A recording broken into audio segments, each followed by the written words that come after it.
There is a sound most people have never truly heard. Not because it is rare.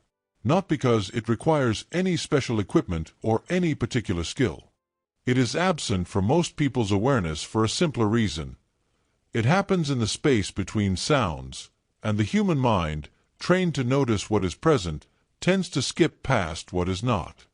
The silence in your yard is not empty. It is a message. And once you understand what it contains, you will never hear a quiet yard the same way again. This morning, or yesterday morning, or on some ordinary morning you have already half forgotten, your yard went silent. The feeders were still. The shrubs were motionless. The birds that had been moving through the branches a moment before were simply gone, not flown away dramatically, not alarmed in any visible sense, just absent. And then, a few minutes later, they came back, and the morning resumed as though nothing had happened. Something happened. The quiet that falls over a yard when birds stop calling is not a coincidence. It is not a gap in activity. It is a coordinated response, a shared alarm language that moves between species faster than any single bird could trigger on its own.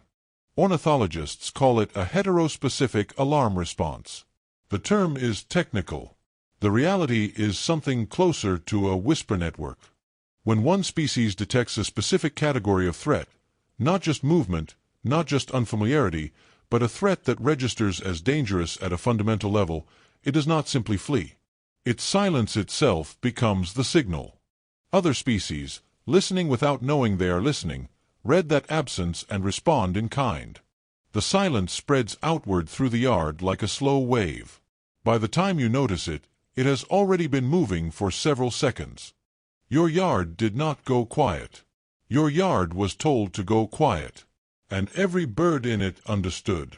Not every disturbance produces this response. A car door. A lawn mower starting. Your own movement near a window.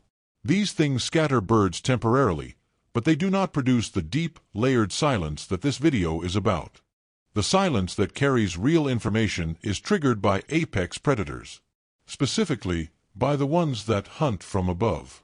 A Cooper's hawk moving along the tree line. A sharp-shinned hawk cutting low through the yard. In some regions, a merlin.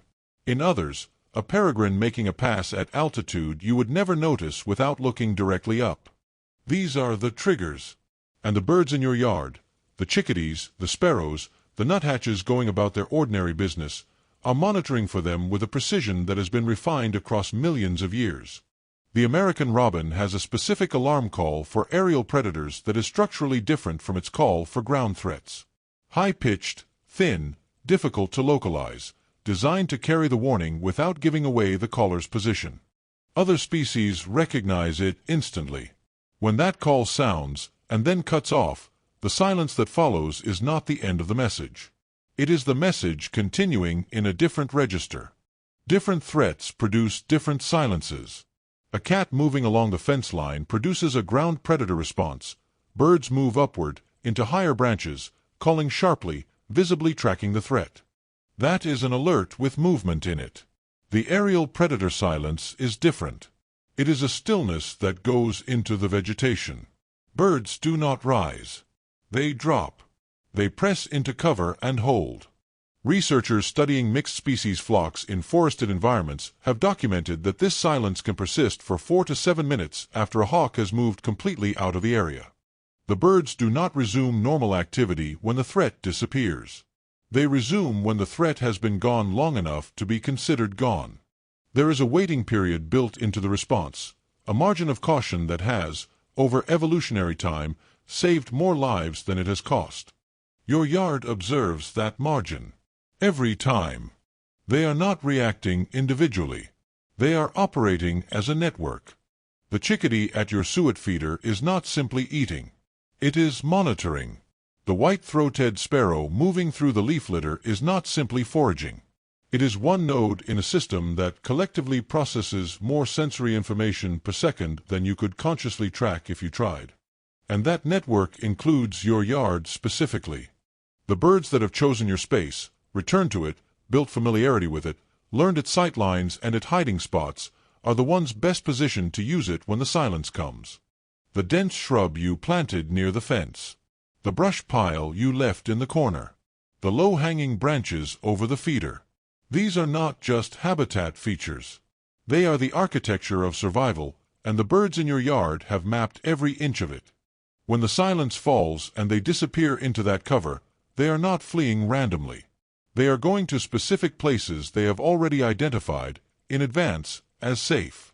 They chose your yard in part because it offered those places. The silence, in this sense, is a form of trust, not in you directly, but in the space you have provided. The next time your yard goes quiet, and it will, try to resist the instinct to look for what caused it. Instead, simply be still in it for a moment. You are standing inside a live warning system that has been operating for longer than your house has existed. The birds around you are not background noise. They are the most sensitive instruments in your yard, and the silence they produce together is more information-dense than anything you could read about your local ecosystem in any field guide. They went quiet because something moved through your sky. And when they come back, first one call, then another, then the gradual return of ordinary sound, you are hearing the network confirm, one voice at a time, that the danger has passed. They do this every day. They have been doing it every day since long before you moved in. You are simply learning, now, to hear what has always been there. Tell me in the comments, have you ever noticed the silence before you noticed the cause? Some of you already know exactly the moment this video is describing. And if you have never watched for it, start tomorrow morning and watch what your yard tells you before it says a word. There is a whole language happening outside your window. Next time, we are going to go much deeper into how the birds in your yard are communicating about you, specifically when you are not watching.